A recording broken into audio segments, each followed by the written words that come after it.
Vous m'entendez? Oui, je vous entends, Vous bonjour. m'entendez? Bonjour. Je vous entends. Je, Bonjour. je ne sais pas si l'on doit encore vous présenter 11 livres, pas mal de succès dans ces 11 livres. J'ai lu quelque part que vous étiez une des auteurs préférées des Européens. Vous êtes aussi bilingue, binational. Ça peut paraître anecdotique de dire une chose comme ça, mais pour vous, dans la discussion, je pense que les gens se rendront compte de l'importance que ça a. Vous avez été accompagné dans votre chemin d'écriture par les éditions Héloïse d'Ormesson, que je remercie ce soir d'avoir permis ce rendez-vous avec les éditions Robert Laffont. Pour commencer, je voulais vivement vous remercier parce que c'est pour nous l'inauguration d'une suite de rendez-vous hebdomadaires auxquels vous vous êtes prêtés et c'est vraiment magnifique. Pour nos deux enseignes Furet et De Citre, vous êtes un petit peu notre marraine en quelque sorte. Et puis, je voulais vous remercier aussi, Tatiana de René, parce que pendant cette période un petit peu étrange que l'on a traversée, ce printemps magnifique mais confiné que l'on a traversé, vous avez été présente, vraiment, au sens fort du terme. C'est-à-dire que vous nous avez accompagnés avec d'autres auteurs, je pense à Christian Lehmann, Annie Ernaux, Gaël Nohan. Vous avez été présent comme écrivain, mais vous avez été aussi présent comme humain, j'ai envie de dire, à travers les réseaux, par votre humour, par vos émotions. Et ça a été quelque chose d'important, je crois, pour tout le monde dans ce moment-là. Et vous avez été aussi soutien à un certain nombre de choses, notamment un recueil de nouvelles édité en numérique pour soutenir un petit peu les APHP. Et puis, je ne sais plus où j'en suis. C'est pas grave. Bon, et, non, et du coup, la dernière intervention qui a été la vôtre, et j'aimerais bien que vous en disiez deux mots, parce que je trouve que c'était important, c'était au moment du déconfinement, c'était la semaine dernière, vous êtes exprimé pour soutenir une tribune qui est parue dans Le Monde de, je crois, 400 écrivains, pour interpeller le gouvernement sur le statut des écrivains. Statut, alors je ne savais pas, aussi précaire. Si vous pouviez juste en dire deux mots, parce que vous êtes quand même la source de nos librairies, et c'est peut-être important de rappeler un petit peu la fragilité de vos professions, de votre univers, pour peut-être ceux qui ne connaissent pas, en fait. Merci Fabrice pour cette belle introduction et je suis très contente d'être parmi vous aujourd'hui et de pouvoir m'exprimer parce que nous sommes un peu frustrés, nous les auteurs, de ne pas pouvoir aller en librairie, retrouver nos chers lecteurs. Donc on doit faire ça maintenant par écran interposé. C'est un petit peu injuste, mais c'est comme ça. Donc, pour répondre à votre question plus précisément, je soutiens et je suis la présidente d'honneur d'une association qui s'appelle la Ligue des auteurs professionnels, qui est présidée par Samantha Bailly, une jeune autrice absolument formidable. Il y a Johan Sfar qui est le président d'honneur à mes côtés. Et en fait, tout simplement, nous tentons depuis 2 ans maintenant d'attirer l'attention des médias, des libraires, des éditeurs, d'autres auteurs sur le statut très précaire que les écrivains ont depuis un certain temps, pour pas non plus que ça prenne trop de temps dans notre rencontre ce soir. C'est simplement pour vous expliquer que bien avant le confinement, le statut social de l'auteur par rapport à sa retraite, par rapport à sa sécurité sociale est précaire. Les organismes qui sont mis en place nous ont fait défaut. Il y a eu un chaos de transfert de données, notamment en ce qui concerne l'AGSA, notre sécurité sociale et nos retraites. Et donc, nous demandons simplement que le gouvernement puisse entendre la fragilité des auteurs qui existent maintenant depuis un certain temps et simplement puisse s'unir pour trouver des solutions. Et pourquoi est-ce qu'un auteur comme moi ou Johan Sfar on prend position? Tout simplement pour mettre en lumière la situation des auteurs. Et dans le mot auteur, vous savez Fabrice, il y a aussi les scénaristes, Les illustrateurs. les illustrateurs, les photographes. Donc voilà, c'est une sonnette d'alarme pour demander au gouvernement de prendre en compte la précarité de notre sécurité sociale et de notre organisme de retraite, car il faut, bien sûr, ce confinement nous l'a montré à quel point les auteurs sont importants puisque grâce à nous, peut-être, vous avez pu lire pendant le confinement, eh bien, il faut nous soutenir.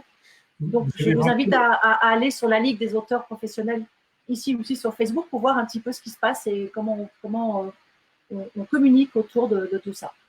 Vous avez tous rappelé d'ailleurs la place du livre à ce moment-là.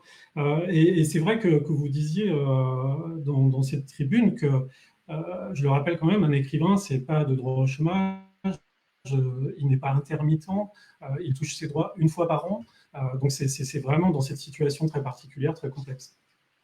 Oui, pour vous donner un autre exemple, Fabrice, en Allemagne, par exemple, les auteurs qui ont été touchés de plein fouet par la crise du Covid-19, ils ont perçu immédiatement une somme de la part du gouvernement sur leur compte, sans même faire de démarche, sans même faire de demande en particulier. Donc, nous aimerions bien qu'on puisse être un petit peu plus entendu et soutenu par le gouvernement. À période exceptionnelle, aide exceptionnelle. Tatiana Deroner, on va échanger sur votre livre, Les fleurs de l'ombre. Et pour commencer cette conversation, j'aimerais que vous le présentiez tout simplement de la manière dont vous aimez parler de ce livre. Alors, c'est vrai que à cause du confinement, vous savez, j'ai finalement assez peu parlé de ce livre, donc c'est un plaisir pour moi de le faire. Ouais. Parce que j'ai pas un discours huilé, préparé, donc c'est une émotion pour moi de pouvoir vous en parler ce soir. Donc, pour juste vous donner envie, pas trop dévoiler, c'est l'histoire d'une romancière franco-britannique. Alors, beaucoup de lecteurs pensent que c'est moi, que c'est mon double. Et je leur réponds avec un petit sourire, on ne se connaît pas, donc si vous pensez que c'est moi, ben, tant mieux, à la limite, ça veut dire que j'ai réussi à créer un personnage très, très réaliste, très attachant. Mais je vous assure que Clarissa n'est pas moi. Peut-être moi dans 15 ans, on verra. En tout cas, ce roman se déroule dans un futur proche, à Paris, et c'est l'histoire d'une romancière bilingue qui vient de quitter son mari pour des raisons qu'on va découvrir un peu difficiles et douloureuses. Et donc, elle emménage de façon un petit peu hâtive, on va dire, dans un appartement hyper connecté, dans une résidence artistique très moderne qui s'appelle Casa. Totalement sécurisée. Voilà, où il n'y a que des poètes, des sculpteurs, des musiciens, d'autres écrivains. Et elle se dit qu'elle va pouvoir se poser là et reprendre courage, reprendre sa respiration, écrire son livre en anglais et en français. Eh bien non, très rapidement, Clarissa va se sentir très mal à l'aise dans cet endroit. Elle va avoir l'impression qu'on l'espionne, que les autres personnes dans cette résidence ont l'air de bien aimer cette intrusion dans sa vie privée, dans leur vie privée, mais elle moins. Et c'est aussi un roman qui met en scène deux auteurs à qui j'ai voulu rendre hommage. Voilà, on va y revenir. Exactement. Et donc, c'est le parcours, on va dire, un peu paranoïaque d'une romancière qui va se poser énormément de questions sur qu'est-ce qui se passe dans cette résidence. Et donc, j'invite le lecteur à surfer sur cette paranoïa. Alors, avant de rentrer dans le cœur du livre, j'aimerais savoir, peut-être même avant l'écriture, qu'est-ce qui a été un petit peu l'étincelle ou le déclencheur de ce roman? Parce qu'on peut chercher des pistes un petit peu partout, mais j'aimerais vous entendre sur le début. Enfin, qu'est-ce qui vous a donné envie de... Alors, c'est vrai que jusqu'ici, j'ai toujours écrit sur le passé. Elle s'appelait Sarah, est un roman qui replonge sur les terribles événements de juillet 42. Boomerang, c'est un secret qui revient du passé. Rose, cette femme qui se bat pour sauver sa maison contre le baron Haussmann. Sentinelle de la pluie se passe au présent. Mais j'ai eu envie d'explorer quelque chose de nouveau. Et je dirais que ce roman est né des conversations assez passionnantes que j'ai pu avoir avec mon père, qui est un grand scientifique, Joël de René. Je sais que ma sœur est avec nous ce soir, donc je la salue. Et donc, j'avais envie de me projeter. Quelqu'un qui a envie de l'écriture toujours dans ses voilà, livres. Ouais. J'avais besoin d'aller dans une époque que je ne connaissais pas. Et c'est comme ça que j'ai eu l'idée toujours à travers les lieux qui sont mes thèmes de prédilection, On va en parler. d'explorer le futur proche, hein, nous sommes dans 15 ans, ce n'est pas non plus très très très lointain. Et c'est comme ça que j'ai eu l'idée d'explorer le futur à travers un lieu et à travers l'intimité d'une femme, Clarissa. Et l'étincelle qui a mis les choses en mouvement ou en qui a rassemblé. J'ai pas eu d'étincelle. Vous décrivez que. J'ai pas eu un livre, vous savez, il vient en plusieurs strates. Oui. Vous avez donc un personnage qui vous vient en premier, ensuite une situation, ensuite vous avez, on va dire, les histoires B, hein, celles que vous allez tisser ensemble pour construire votre récit. Donc je n'ai pas eu d'étincelles. J'ai rarement des étincelles pour des livres. Hein. Ce sont plutôt je dirais, des petites idées qui sont plantées dans ma tête et qui ensuite grandissent petit à petit. C'est comme ça que ça marche pour moi. D'accord. La petite graine. Comme notre temps, d'ailleurs, je crois que j'ai oublié dans mon stress du début de dire aux livres qu'ils peuvent commencer à poser des questions. Dans à peu près un petit quart d'heure, nous communiquerons leurs questions. Tatiana de René, pour continuer, j'aimerais parler de la forme particulière de votre livre, puisque, comme vous l'avez évoqué, Clarissa Katseff est écrivain comme vous. Elle a écrit un livre qui s'appelle « Géomètre de l'intime ».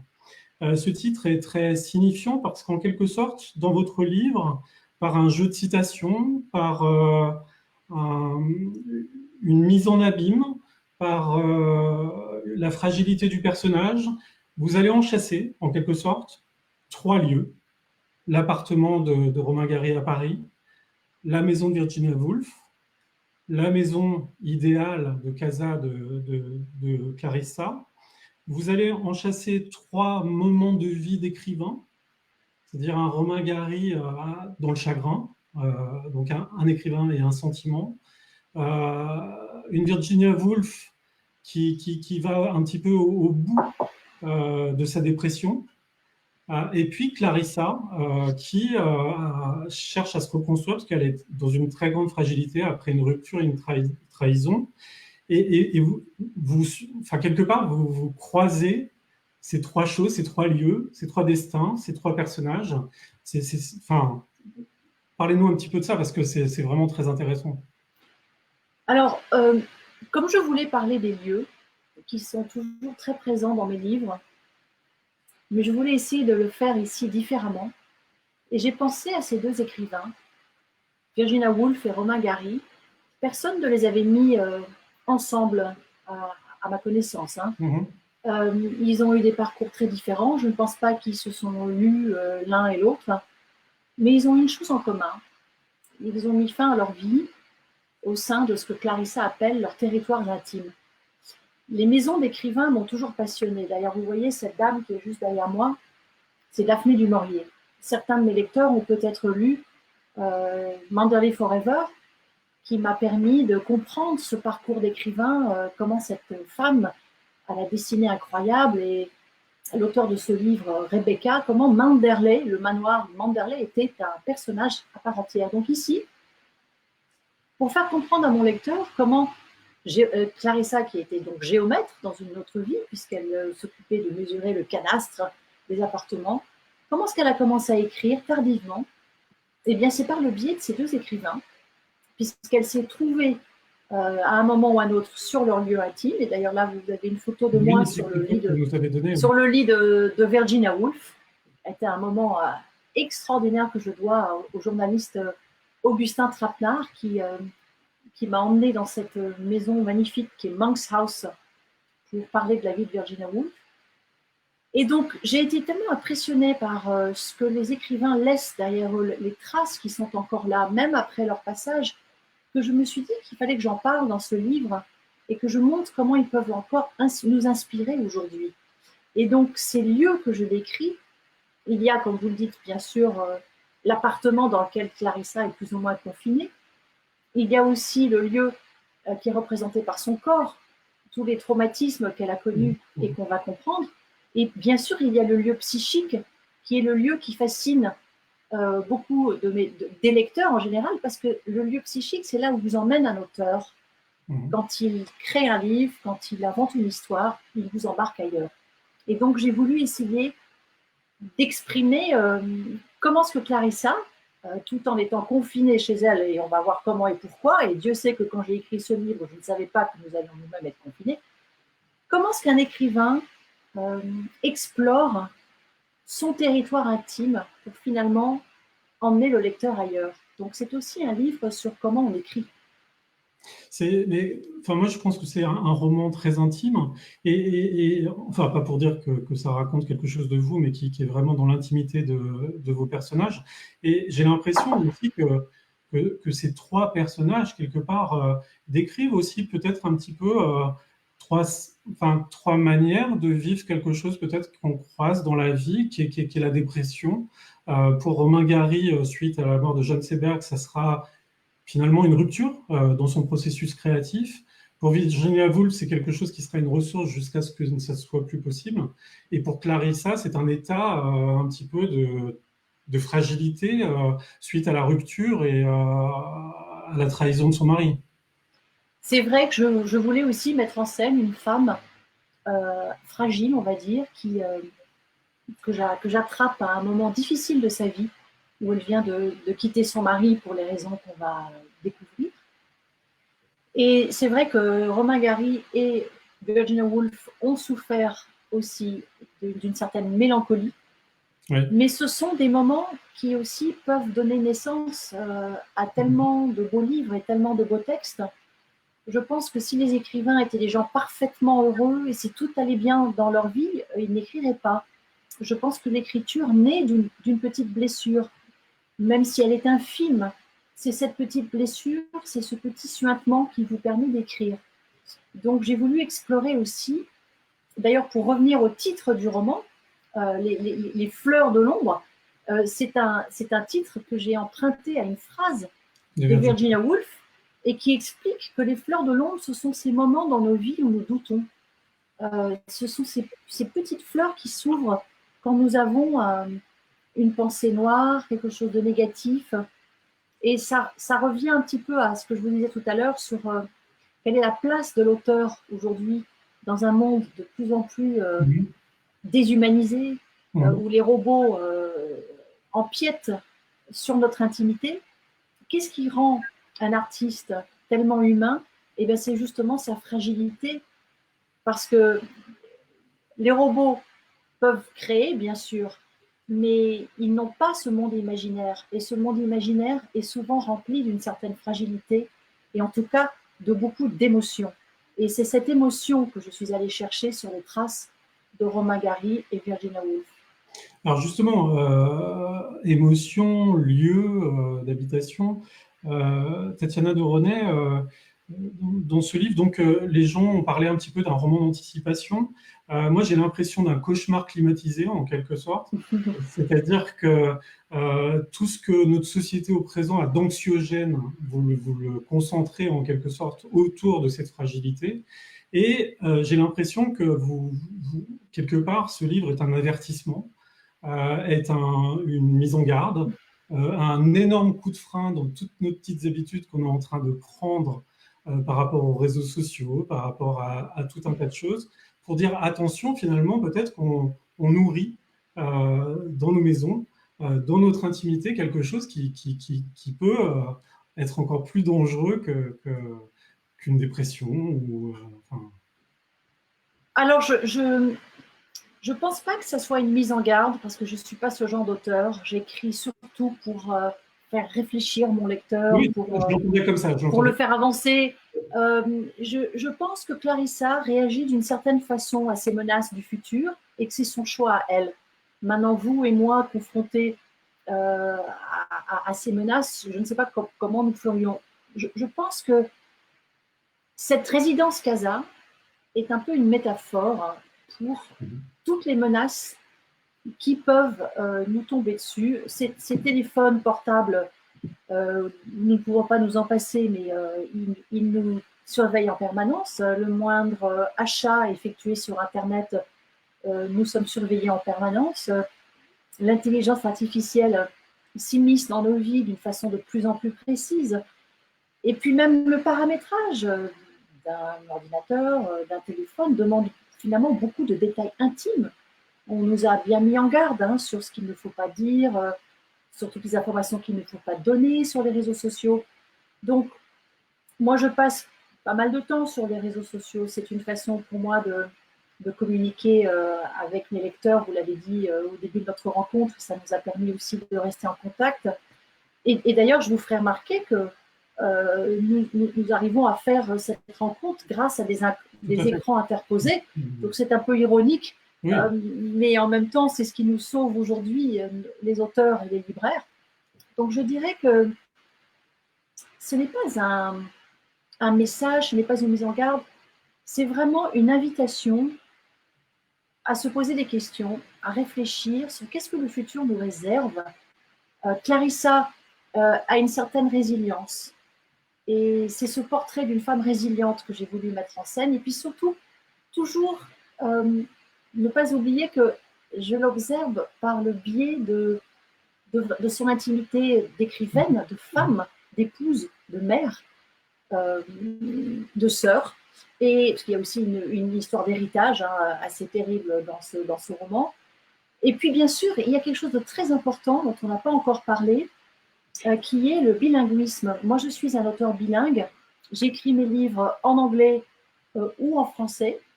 Ils sont ensuite traduits par des traducteurs. Et cette fois-ci, d'ailleurs, je peux vous montrer je peux vous montrer le manuscrit anglais qui n'est pas encore publié, qui sera publié l'année prochaine en Amérique, donc Flowers of Darkness. J'ai écrit ce livre simultanément dans les deux langues en même temps. Et ça aussi, ça a été une expérience totalement inédite pour moi, parce que j'ai soit écrit en anglais, soit écrit en français, et je n'ai jamais traduit moi-même. Et là, j'ai pu faire cette expérience moi-même. C'était assez incroyable. La binationalité, le bilinguisme est un sujet récurrent dans tous vos romans, comme une espèce de chance pour la plupart des personnages. Comme le temps passe très vite et que oui. on en parlait pendant 2 heures, moi j'aimerais revenir un petit peu à cette idée de l'habitation, des réseaux sociaux, tout ça. Je me dis que au-delà de la maison, de l'habitation, il y a quelque chose, j'ai l'impression, dans tous vos romans qui est important, c'est le foyer. C'est-à-dire quelle est sa composition, comment il réagit avec le temps, comment il réagit aux ruptures. Dedans, vous avez des personnages parfois très étonnants, comme par exemple les préadolescents ou les adolescents qui jouent toujours un rôle finalement très important pour les adultes qui sont dans ce foyer. J'aimerais bien que vous parliez un petit peu de cette dimension qui est toujours présente. Et d'ailleurs, vous employez le mot foyer dans une phrase du livre. Et j'ai l'impression que derrière le mot maison, il y a ça, il y a foyer, il y a famille, lien, génération, lien entre les générations. Enfin, Vous avez raison, la famille est un sujet de grande inspiration pour moi dans tous mes livres, que ce soit Boomerang, Sentinelle de la pluie, Rose. Je parle toujours des familles parce que il me semble que c'est là où il y a le plus d'idées, d'inspiration, de difficultés aussi parfois, simplement de difficultés de communication. Parfois, on n'arrive pas à parler aux gens qu'on aime. Donc, j'aime bien l'idée que dans mon livre, il y ait plusieurs générations. C'est pour ça que je pense que mes livres peuvent s'adresser à des gens de tous les âges.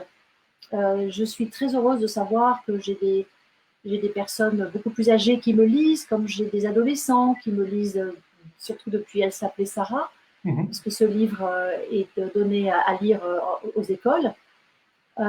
J'ai des lecteurs masculins aussi. J'ai des lecteurs de toute nationalité, puisque j'ai la chance incroyable d'être traduite dans une trentaine de pays. Donc, j'ai beaucoup de mal à donner une étiquette à mes lecteurs, mais j'ai l'impression que ces familles que j'essaye de mettre en scène, que j'essaye d'explorer de livre en livre, eh bien, j'ai l'impression que ça trouve peut-être écho dans la vie des gens et que bon, la famille est un sujet inépuisable. Je ne suis pas la seule romancière qui s'y intéresse, loin de là. mais elle m'a toujours fascinée, même en littérature. Ma chère Daphné du Maurier parlait si bien des secrets de famille. Et Émile Zola a consacré la plupart de son œuvre à une famille qu'on suit de livre en livre. Donc, je pense que je continuerai à écrire sur la famille puisque c'est un sujet inépuisable pour moi. Dans un petit moment, on va passer aux questions de nos auditeurs, Tatiana de René. Très bien. Est-ce que ce roman, Après Sentinelle de la pluie, est votre deuxième roman écologique? Est-ce que ce thème... Oui. Alors oui, Fabrice, d'ailleurs, je n'ai pas du tout fait exprès. On m'a fait remarquer que Sentinelle de la pluie était un roman écologique puisqu'il mettait en scène une terrifiante crue de la Seine qui se passe maintenant. Et d'ailleurs, pendant que le livre était publié, la Seine envahissait Paris, donc c'était presque comme si j'étais rattrapée par la fiction. Je n'avais pas du tout pensé non plus que certaines scènes dans Les Fleurs de l'ombre qui décrivent un Paris désert allaient être tellement d'actualité aujourd'hui et qui correspondent à ce que j'ai pu voir par ma fenêtre. J'aborde une canicule terrifiante dans Les Fleurs de l'ombre. Je prie pour qu'on ne la connaisse jamais, mais j'ai peur, comme beaucoup d'entre nous, sur justement les menaces climatiques qui pèsent sur notre monde. J'aborde bien sûr aussi la mort des insectes, le fait que les forêts se réduisent de plus en plus. Donc, ce sont des thèmes qui me tiennent à cœur et que j'aborde. Mais là aussi, je vous assure, je n'ai pas du tout pensé partir bille en tête avec l'idée je vais écrire un roman écolo. Ouais. Il s'avère que c'est ça, mais je n'ai pas du tout fait exprès. Il y a quelque chose que j'aime dans les romans d'anticipation, c'est un petit peu lister les choses qui pourraient être les marqueurs du changement en quelque sorte. Et il y a deux choses presque, je ne vais pas dire insignifiantes parce qu'elles sont très importantes, mais que deux choses qui m'ont intéressé. Vous dites pas plus d'abeilles, mais plus de miel. Et puis vous dites, vous ne parlez pas des forêts amazoniennes, mais vous dites plus de roses réelles. Alors j'ai mis en scène, bien sûr, ce roman à quelque part quelques thèmes d'une dystopie, même si là encore je n'ai pas du tout imaginé écrire une dystopie, mais c'est ce que j'ai fait. C'est un roman d'anticipation. Donc j'ai mis en scène, c'est vrai, des scènes, on va dire, qui peut-être m'inquiètent moi aujourd'hui. Un monde où le miel est artificiel, un monde où les roses, elles aussi, sont artificielles. Mais c'est dans 15 ans. Et croyez-moi, 15 ans, c'est demain. Et même si je ne suis pas Greta Thunberg et que je sais qu'elle a été beaucoup critiquée, mais elle a été une voix qu'on a entendue. Et ce roman, quelque part, met en scène, d'ailleurs, la petite fille de Clarissa, donc Adriana, dite Andy, qui a 14 ans, elle n'a pratiquement jamais vu de la neige. Elle est née en 2020. Et donc, ce roman se déroule en 2035. Elle n'a jamais vu la neige. Elle ne sait pas ce que c'est. Et je pense que, malheureusement, nous allons vers quelque chose de très inquiétant. Ce confinement nous a permis d'observer comment la pollution a drastiquement réduit. Je crois que la pollution a été réduite de presque 30%, d'après ce que j'ai compris. Peut-être que c'est une leçon à tirer pour les climato-sceptiques à voir. Elle a tiré une leçon du passé de sa grand-mère, à apprendre à écouter. Et puis, elle va aider en quelque sorte sa grand-mère à comprendre un petit peu comment les réseaux sociaux agissent pour manipuler un petit peu les personnes. Alors, c'est vrai que dans 15 ans, je pense que en parlant aussi avec mon père, qui est un grand futurologue, les réseaux sociaux n'existeront pas exactement comme ils seront aujourd'hui. D'ailleurs, je mets en scène des réseaux sociaux dans mon livre qui n'existent pas aujourd'hui. Mmh. Et il y a une journaliste belge qui a dit, elle a vérifié avec ses filles adolescentes pour savoir si ça existait. J'ai appelé ça Kingdom et Alameda, ça n'existe pas, mais je pense que nous communiquerons d'une façon assez différente. Bien sûr que les réseaux sociaux existeront évidemment, et peut-être encore plus que maintenant, mais beaucoup de choses vont être différentes dans notre communication et c'est pour ça que les conversations avec un grand scientifique et un grand futurologue peuvent être absolument passionnantes et nous emmener très loin. On va commencer les questions, Tatiana de René. D'accord, avec plaisir. Justement, il y a quelque chose d'assez étonnant dans votre roman, dans ce futur proche. Elle a une espèce de servante, d'assistante vocale dans son appartement qui s'appelle Mrs. Dalloway. Et il y a quelqu'un, Karine, qui vous demande pourquoi ou comment cette passion pour Virginia Woolf. Alors, la première passion de ma vie, c'est cette femme derrière moi, donc Daphné du Maurier, qui m'a donné envie d'écrire à l'âge de 10 ans quand j'ai lu Rebecca. Et puis, un petit peu plus tard, lorsque j'étais jeune étudiante en Angleterre, puisque j'ai fait mes études en Angleterre, étant franco-britannique, eh bien, j'ai beaucoup lu Virginia Woolf, ses journaux, la plupart de ses romans. Et je suis très attachée au personnage qu'elle représente. Le fait aussi qu'elle ait mis fin à ses jours, qu'elle nous ait quittés brutalement, tout en laissant une montagne de livres magnifiques derrière elle. Donc, et d'ailleurs, vous savez, en ce moment, le plus beau compliment qu'on puisse me faire, c'est grâce à vous, Tatiana, je lis Mrs. Dalloway ou je lis les romans de Virginia Woolf. Donc c'est vrai que c'est un auteur, on va dire, assez ardu, mais je vous invite vraiment à découvrir son univers. Je rappelle que c'est la première autrice qui a exploré ce qui se passe entièrement dans la tête de ses personnages. Ça s'appelait le flux de conscience, Stream of Consciousness en anglais. Et d'ailleurs, Mrs. Dalloway, c'est l'histoire de la vie d'une femme en une seule journée, mais il y a toute sa vie. Et je terminerai sur Virginia Woolf en disant qu'elle a cette phrase si belle que je cite d'ailleurs à la fin des Fleurs de l'ombre, que pour créer ces personnages, elle imaginait des belles grottes derrière chacun de ces personnages pour leur donner encore plus d'ampleur, pour leur donner encore plus d'humanité. Et donc souvent, quand j'essaie de créer mes personnages, je pense à cette phrase magnifique de Virginia Woolf qui creusait comme ça des grottes derrière chaque personnage pour essayer de les rendre encore plus humains. Moi, je vais clôturer cette réponse à cette question par une phrase que j'ai trouvée en préparant cette conversation, une phrase de Mrs. Dalloway, je trouve, qui illustre vos livres, Tatiana de René. Elle en était arrivée à penser que la seule chose digne d'être racontée, c'est ce que l'on ressent. L'intelligence était bête, on devait simplement dire ce que l'on ressent. Ah, ben c'est une phrase magnifique et tellement woolfienne. Et tellement, Mais oui, parce que Virginia Woolf traquait les émotions en fait et essayait de les décrire. Et c'est pour ça aussi que son journal intime qui est publié, qui a été republié, je pense, assez récemment, nos libraires me le confirmeront. Le journal intime de Virginia Woolf est absolument magnifique parce que non seulement elle parle de sa vie de tous les jours, comment elle rate un gâteau, une mauvaise critique sur un de ses livres dans un journal, elle parle de son jardin, de son potager, elle parle de la pluie, du beau temps, elle parle de sa sœur, et puis elle parle aussi de l'écriture et des maisons. Et donc je vous invite vraiment, et il y a aussi bien sûr un lieu à soi à découvrir, je vous invite vraiment, si vous ne connaissez pas Virginia Woolf, à commencer par son journal. Il y a d'ailleurs une magnifique description de son jardin dans votre dernier roman. Une autre question, c'est vrai que c'est un livre aussi qui parle du statut de l'écriture et de la lecture dans notre monde ultra connecté, qui subit plein de menaces comme ça sur notre attention. Enfin voilà.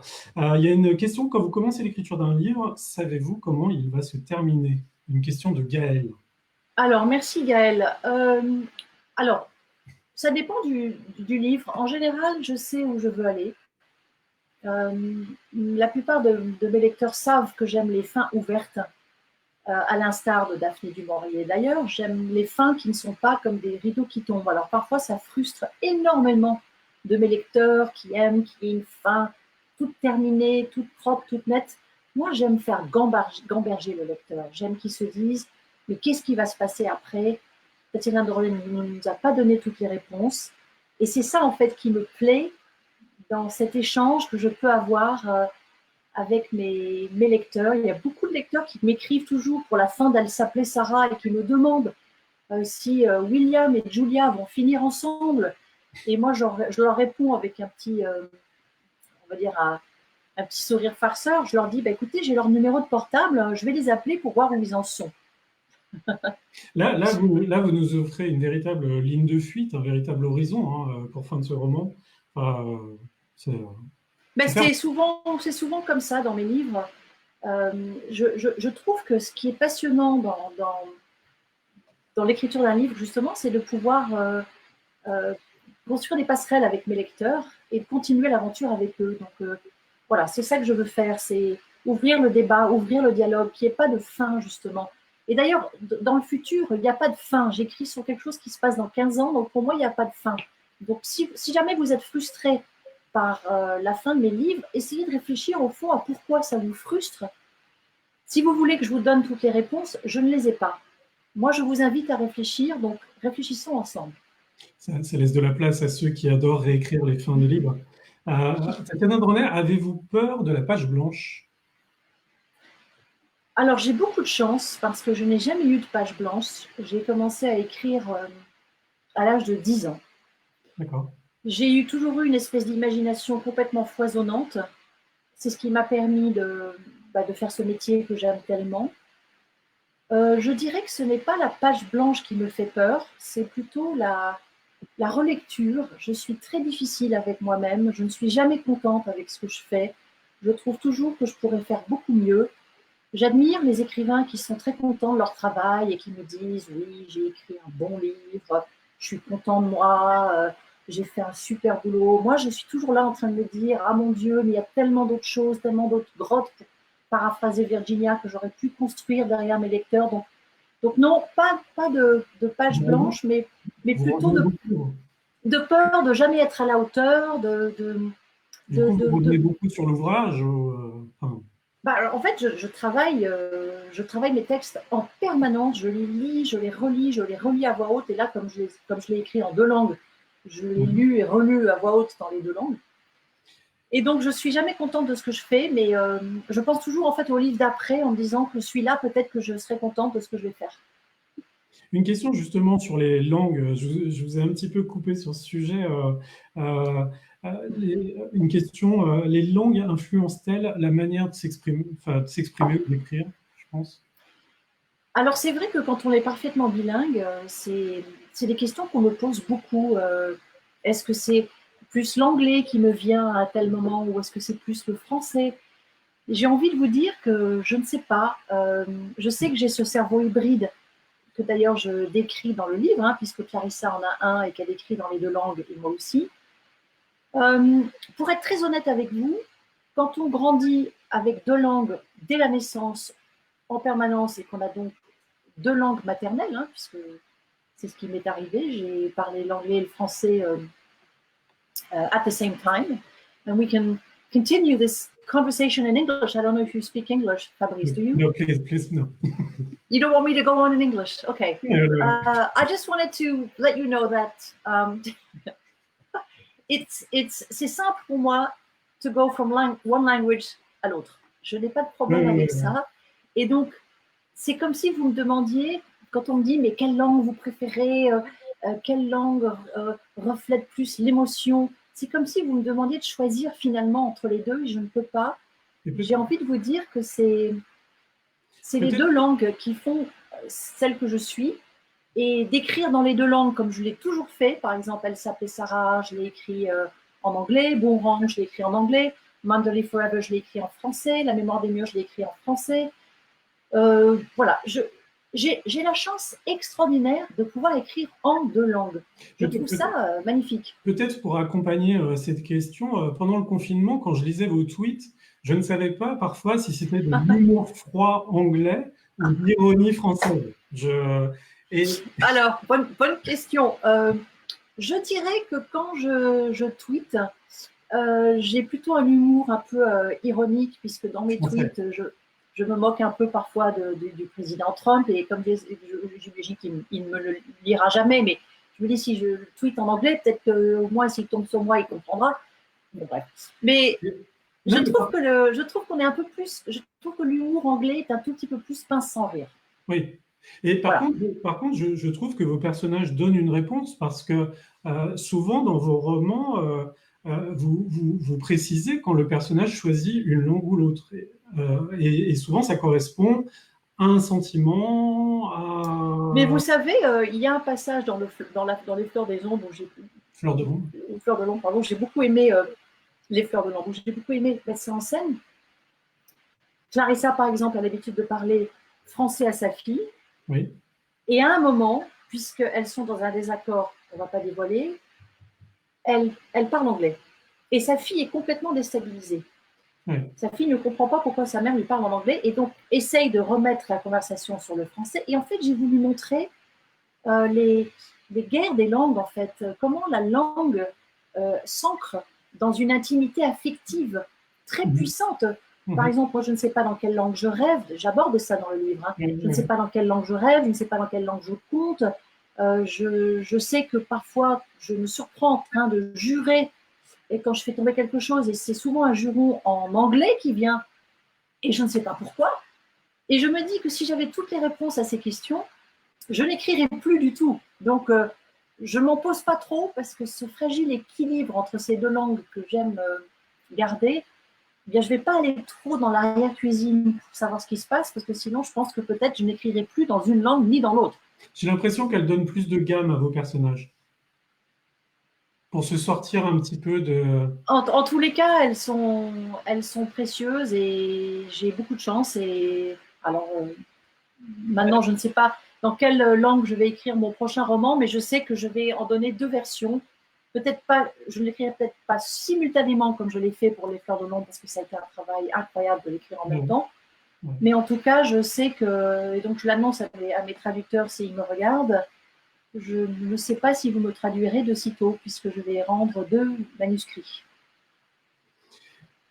Tatiana de René, quel est votre premier lecteur? Je ne précise plus les prénoms, je n'ai pas de prénom pour ces questions. Alors, j'en ai plusieurs. J'en ai plusieurs qui me lisent en même temps. J'ai des amis très proches qui sont un peu mes cochons d'Inde dans le sens où j'expérimente les premiers chapitres sur mes amis. Donc, en même temps, pendant l'écriture. Oui, c'est-à-dire au début. D'accord. Dès que j'ai 2 ou 3 chapitres, je leur envoie. Elles sont 3. Et je leur envoie et je leur dis, voilà, je ne vous dis rien. 3 femmes. Oui, 3 femmes. Est-ce que ça vous plaît? Et puis, il y a mon mari qui me lit toujours. En fait, je lui lis à voix haute. Dès que j'ai commencé un livre, je vais le retrouver, j'imprime. Alors, évidemment, j'ai essayé d'un peu retravailler, j'ai relu moi-même également. Et donc, je vais le voir et je lui lis à voix haute. C'est très instructif. Il y a toujours une très grande fluidité dans vos romans, comme si vous cherchiez en fait à ce qu'il n'y ait pas de heurts dans le récit. Enfin...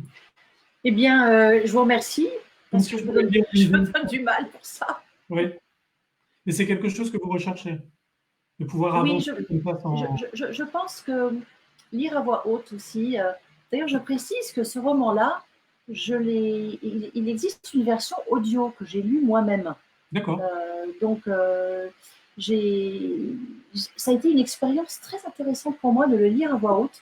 Je me suis presque réapproprié mon texte.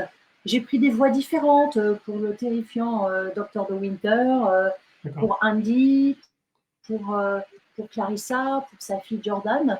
Donc la lecture à voix haute est très importante parce qu'elle permet vraiment de maîtriser votre texte, d'entendre un son, peut-être une liaison qui ne marchait pas ou un mot qui ne marchait pas. Ouais. C'est très très important la lecture à voix haute. Ce projet, c'est pour une radio, c'est pour un éditeur audio? Ah, il existe, c'est le même éditeur. Hein. Ah d'accord, d'accord. Vous pouvez, bien sûr, c'est comme le livre numérique, il existe sur toutes les plateformes. D'accord. Bien sûr, et donc notre éditeur chez Editis de livres audio s'appelle Lizzy. Et donc vous pouvez le retrouver sur toutes les plateformes de livres audio. Et il y a aussi les nouvelles que j'ai publiées récemment chez Pocket, qui s'appellent L'envers du décor. Il y en a une que j'ai lue à voix haute qui s'appelle Le Jaguar. On devait diffuser l'image en début de la rencontre. Quand on parlait de votre soutien aux APHP, on peut peut-être d'ailleurs le montrer. Une dernière question, Tatiana de René. Je suis désolé, peut-être qu'il y a encore plein de questions et que les gens sont un petit peu frustrés de ne pas pouvoir poser la leur. Êtes-vous une grande lectrice? Je pense que vous pourrez répondre oui. Quels sont vos auteurs de prédilection? Je crois qu'on a compris que Virginia Woolf et Daphné du Maurier faisaient partie Allez-y. Alors j'adore lire, c'est vrai que c'est une passion pour moi, c'est d'ailleurs la passion de la lecture qui m'a emmenée à la passion de l'écriture petite fille à l'âge de 8-10 ans. J'ai eu la chance aussi de lire très tôt dans les deux langues, donc ça m'a vraiment ouvert mon imaginaire, ouvert mon esprit sur ces deux mondes littéraires anglo-saxons et français. Donc ce serait trop long peut-être de vous parler de tous les livres que j'aime tellement. Je vous invite à Peut-être, retrouver sur Instagram, j'ai un hashtag à mon nom qui est Book Tips Tatiana ou Favorite Books Tatiana. Mais pour vous ok. parler rapidement de quelques-uns de mes passions, donc à part ceux qu'on vient de citer, j'aime beaucoup donner des conseils de lecture et ça mes lecteurs le savent hein, parce Mhm. qu'ils aiment beaucoup mes conseils de lecture sur les réseaux sociaux. Donc récemment, j'ai beaucoup défendu le travail de Gaël Nohan et sa femme révélée, Magnifique. qui est un auteur que je suis depuis ses Mhm. débuts.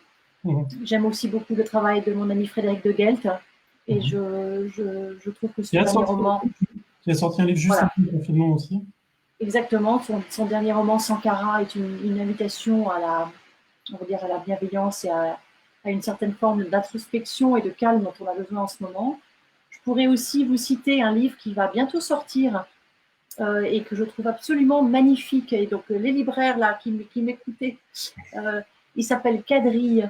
C'est par Inès Benaroya chez Fayard. Il sort début juin. C'est D'accord. un magnifique roman sur une famille qui part en vacances dans une île magnifique en Grèce. Et voilà, il pense que tout va bien se passer. Et en fait, cette famille va tomber sous le joug d'une autre famille. C'est l'histoire d'une emprise morale, d'une emprise physique, avec un décor paradisiaque. Et c'est une auteure que je suis depuis le début, donc Inès Benaroya, Mhm. publiée chez Ah, yeah. Fayard, Mhm. Quadrille, et la plume est extraordinaire. Donc ne ratez pas ce livre qui sort bientôt chez Fayard. Et puis je vous citerai peut-être aussi un roman qui me tient très à cœur, que nous avons couronné au prix de la Closerie des Lilas, dont je fais partie, Oui. qui est un jury féminin. C'est un roman qui a aussi eu le prix RTL Lire. Il s'appelle Et toujours les forêts par Sandrine Colette. Je suis sûre qu'au furet, vous connaissez. Euh, et donc c'est une incroyable dystopie qui Oui. se passe dans un monde futur.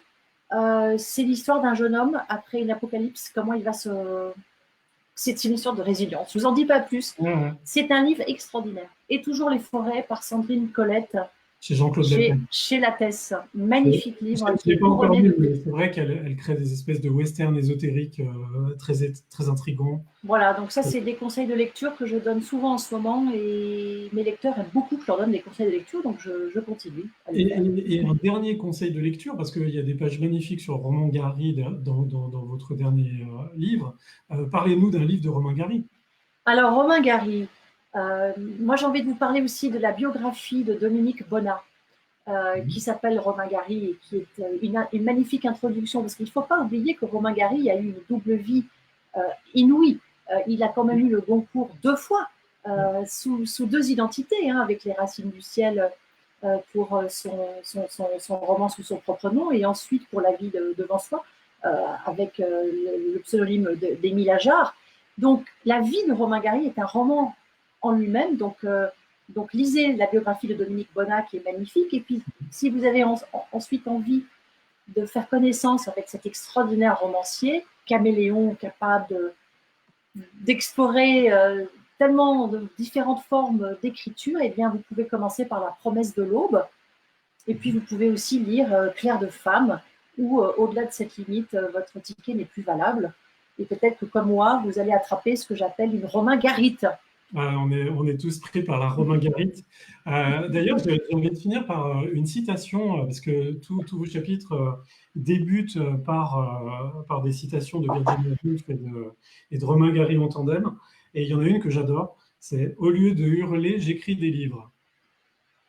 Ah oui, alors ça, Romain Gary, je trouve qu'il a... Bah, c'est une phrase très puissante.